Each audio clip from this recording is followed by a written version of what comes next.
សួស្តីបងប្អូនទាំងអស់គ្នានៅក្នុងនេះមើលពីអ្នកនឹងគេនៅក្នុងថ្ងៃ Valentine Day ថាតើនៅក្នុងថ្ងៃ14កុម្ភៈ Valentine Day នេះអ្នកនឹងគេមានអារម្មណ៍យ៉ាងណាចំពោះគ្នាដូច្នេះហើយសូមតលកាតរបស់អ្នកទាំងអស់គ្នាមួយស្លឹកនិងមនុស្សដែលអ្នកទាំងអស់គ្នានៅគិតដល់មួយស្លឹក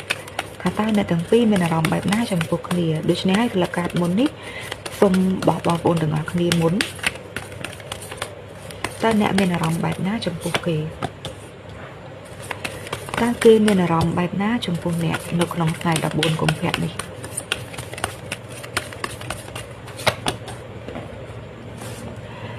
សម្រាប់បងប្អូនទាំងអស់គ្នាអារម្មណ៍បងប្អូនទាំងអស់គ្នានៅក្នុងថ្ងៃ14កុម្ភៈនេះចំពោះគេគឺអ្នកទាំងអស់គ្នាមានការនឹកគិតដល់គេដែរអ្នកទាំងអស់គ្នានឹកគិតដល់មនុស្សម្នាក់ហ្នឹងដូច្នេះហើយអត់អាចធ្វើអីបានទេអ្នកទាំងអស់គ្នាបានមើលត្រឹមតែរាល់ការសន្ទនាដែលអ្នកទាំងអស់គ្នាធ្លាប់មានជាមួយគេកាលពីមុនហ្នឹងគឺអ្នកទាំងអស់គ្នានៅមើលវាសារជាថ្មីចុះឡើងចំណិចឬក៏អ្នកទាំងអស់គ្នានៅនឹកឃើញថា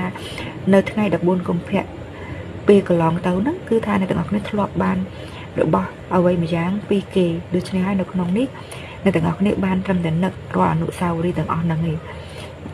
ចំណែកគេវិញគឺគេមានការគិតចំពោះអ្នកទាំងអស់គ្នា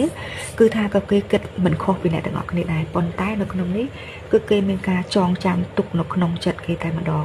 មិនថាពេលវេលាទៅមុខយ៉ាងណាទេគឺគេនៅចងចាំដកនៅក្នុងចិត្តដកជាប់នៅក្នុងចិត្តនៅក្នុងបេះដូងគេជានិច្ចដូច្នេះហើយគ្រប់រឿងរ៉ាវដែលគេធ្លាប់មានល្អជាមួយអ្នកនៅក្នុងថ្ងៃ14កុម្ភៈហ្នឹងគឺគេនៅចងចាំជានិច្ចគឺគេចាំមិនភ្លេចទេ